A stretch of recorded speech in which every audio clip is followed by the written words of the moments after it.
اچھا، جہاں تک انسانوں کی بات ہے نا، اس میں خاص طور پر عورتوں کو حکم ہے کہ اپنے شوہروں کی شکر گزار رہیں. آپ صلی اللہ علیہ وسلم نے عورتوں کی اکثریت کو جہنم میں دیکھا کیونکہ وہ اپنے شوہروں کی ناشکری تھی. اب دیکھیں کہ شوہر بیوی کو پروٹیکشن دیتے ہیں، اس کی ساری ضروریات پوری کرتے ہیں، اور پھر اگر کوئی ایک ضرورت پوری نہ کر سکے یا کسی ایک پہلو میں کوئی کمزوری دکھائے تو وہ کہیں ہم نے تو کوئی سکھ ہی نہیں پایا یہاں آ کر. اب دیکھیں کہ شوہر بیچارہ اتنی مظلوم چیز ہے نا حقیقت میں کہ کما کر لاتا ہے اور بیوی مالک ہے ہر چیز کی، ہر چیز بیوی کے ہاتھ میں.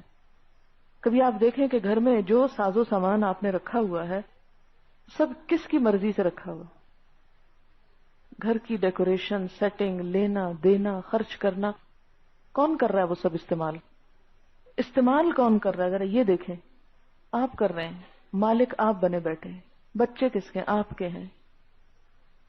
لیکن اس کے باوجود اکثریت عورتوں کی شوہر کی محنت، شوہر کی جو بھی تکلیف ہے اس کی کچھ قدردانی نہیں کریں گی. وہ سمجھیں کہ شوہر سارا دن باہر جو محنت کر کے آئے شاید کھیل کود کے آ گیا، جو وہ تنخواہ لا کے آپ کو دے رہا ہے، یا جو چلے بعض اوقات وہ آپ کو نہیں دے رہا لیکن آپ پہ خرچ تو کر رہا ہے نا. جس گھر میں آپ رہتے ہیں اس کا کرایہ کون دیتا ہے؟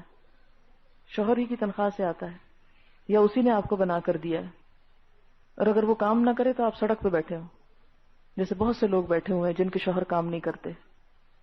آپ کو فاقے تو نہیں کاٹتے، کھاتے ہیں نا، ناشتہ بھی کرتے ہیں، چلے بہت اعلیٰ درجے کا نہ صحیح، جیسا بھی صحیح. دوپہر کو بھی جا کے کچھ نہ کچھ کھاتے ہیں، رات کا کھانا بھی کھاتے ہیں، لباس پہنے ہوئے ہیں نا، چیتڑے تو نہیں لٹکے ہوئے کسی کے اوپر ہے، سب کچھ. بچے بھی تعلیم حاصل کر رہے ہیں، سب ہو رہا ہے. اس کے باوجود اکثر عورتیں شوہر سے سیدھے منہ بات نہیں کرتی، اور ہر مجلس میں بیٹھ کے ہر انسان کو کہتی ہیں ہم اپنے شوہر سے خوش نہیں. ہر کسی کو یہ کہتی ہیں ہم مطمئن نہیں، ہم مطمئن نہیں. اکثر عورتوں کی مجلسوں میں شوہروں کے خلاف بد زبانی ہو رہی ہوتی ہے. یہ ناشکری کا رویہ جس کے نتیجے میں گھر میں کبھی خوشی نہیں آتی. لکھ لیں اپنے پاس، جو عورت شوہر کی ناشکری ہوگی اس کے گھر میں کبھی خوشی نہیں آ سکتی، اس کی زندگی میں خوشی نہیں آ سکتی. وہ شوہر کی خوبیوں کو تو دیکھے، وہ شوہر ہے، فرشتہ تو نہیں، اس میں ضرور کمی کوتاہی ہوگی. اس کو چھوڑ کے کہیں اور چلی جائے، وہاں بھی آپ کو فرشتہ نہیں نظر آئے گا، وہ بھی انسان ہوگا، کیونکہ دنیا میں انسانوں کا گزارا انسانوں ہی کے ساتھ ہے. تو ایسا نہ ہو کہ قیامت کے دن وہ تو کہیں اور پہنچ جائے اور آپ ناشکری کر کر کے جہنم میں جا پڑیں.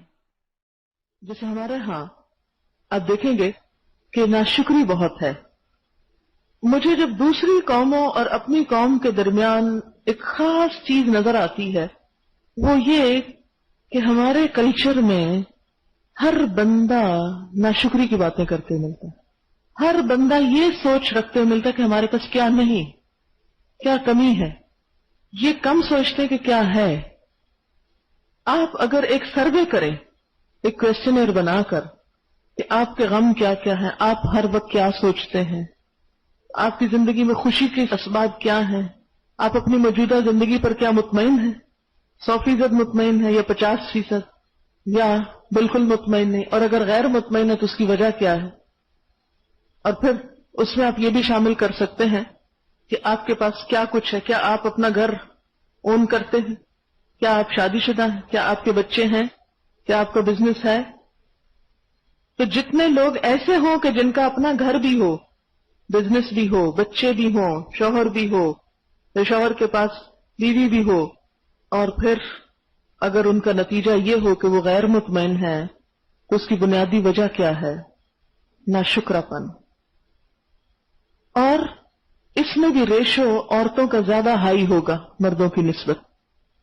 کیوں نبی صلی اللہ علیہ وسلم نے فرمایا کہ میں نے تمہاری اکثریت کو جہنم میں دیکھا ہے، اور اس میں ایک وجہ یہ کہ شوہروں کی ناشکری، کہ جو مل رہا ہے ان سے اس پہ کوئی قدر نہیں، اور جو نہیں مل رہا ہر وقت اسی کا غم. جیسے آپ نے فرمایا کہ بن بیاہی بیٹھی ہوئی تھی، پھر اللہ نے اس کو شوہر دیا، رزق دیا، بال بچے دیے، اور پھر اگر ایک بات نہیں پوری ہوتی کہتی ہے کہ مجھے تو کچھ بھی نہیں ملا. میں نے اکثر یہ دیکھا ہے کہ لڑکیاں خوشی خوشی شادی کرتی ہیں، شوق سے انتظار میں ہوتی کب رشتہ آئے، پریشانی لاحق رہتی ہے، ہر وقت غم لاحق ہے، شادی نہیں ہو رہی. سب کام پینڈنگ ہے کہ شادی ہوگی تو کام شروع کریں گے. چلے ہو گئی کسی طرح. چند دن تو زیوروں کی نمائش اور کپڑوں کی نمائش اور کھانے پینے میں گزرے. اب آئیں ذمہ داریاں زندگی کی. اب شوہر بھی برا ہو گیا، گھر بھی اچھا نہیں، سسرال بھی اچھا نہیں، سب برے ہو گئے. اور پھر پچھلی لائف سے کمپیئر کرنے لگتے ہیں اپنے آپ کو، کبھی باپ سے شوہر کو، کبھی گھر سے اس گھر کو، کبھی اپنے سٹائل کو ایک نئے سٹائل سے. اور اس میں کمپیئر کر کے رزلٹ کیا نکالتے ہیں؟ جو منفی چیزیں ہوتی ہیں ان کو سامنے رکھا جاتا ہے کہ یہ نہیں ہے. یہ کم سوچتے کہ کیا ہے، جس کے نتیجے میں عموماً لڑکیاں روتی دھوتی بد مزاج بد اخلاق ہوتی چلی جاتی اور بالآخر ساری زندگی کی بیماریاں مول لے لیتی ہیں.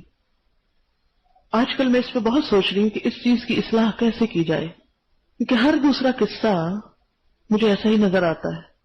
اور میں واقعی اس پر سیریس ہوں کہ کم از کم آپ لوگ جب شادی کے بعد اپنے گھروں کو جائیں تو آپ نے بڑے بڑے کام کرنے ہیں. اگر آپ چھوٹی چھوٹی چیزوں پہ رونے بیٹھ گئے نا، آپ کچھ نہیں کر سکیں گے. یہ بے جا کے غم جو شیطان خوف دلاتا ہے اور غمگین کرتا ہے انسان کو، یہ آپ کو بیکار کر دے گا. اس کی اصلاح ہونی چاہیے.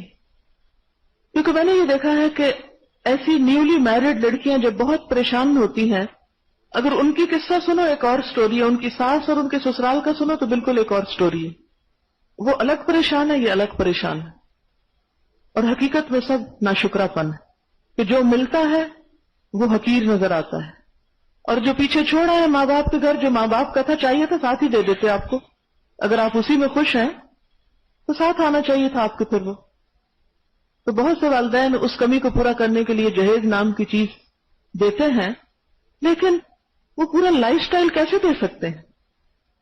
تو ہر لڑکی کو، کوئی بھی ہو، چاہے غریب ہو امیر ہو کسی بیک گراؤنڈ کی ہو، اس کو اپنی اس سینس کو ڈیولپ کرنا پڑے گا کہ مختلف حالات میں مجھے کس طرح گزارا کرنا ہے. طلاق کا ریشو بہت بڑھتا چلا جا رہا ہے اور پریشان کن حد تک. اگر عام حالات میں ہو تو بھی بری ہے، ناپسندیدہ ہے نا، جیسے حدیث میں بھی آیا. لیکن اگر دیندار گھرانوں میں ہو تو وہ شدت اور کئی گنا بڑھ جاتی ہے. کچھ چیزیں تو واقعی جینوئن ہو سکتی ہیں، لیکن کچھ چیزیں بلا وجہ کی پیدا کردہ ہو سکتی ہیں. تو اس میں بھی بنیادی وجہ کیا؟ ناشکرا پن.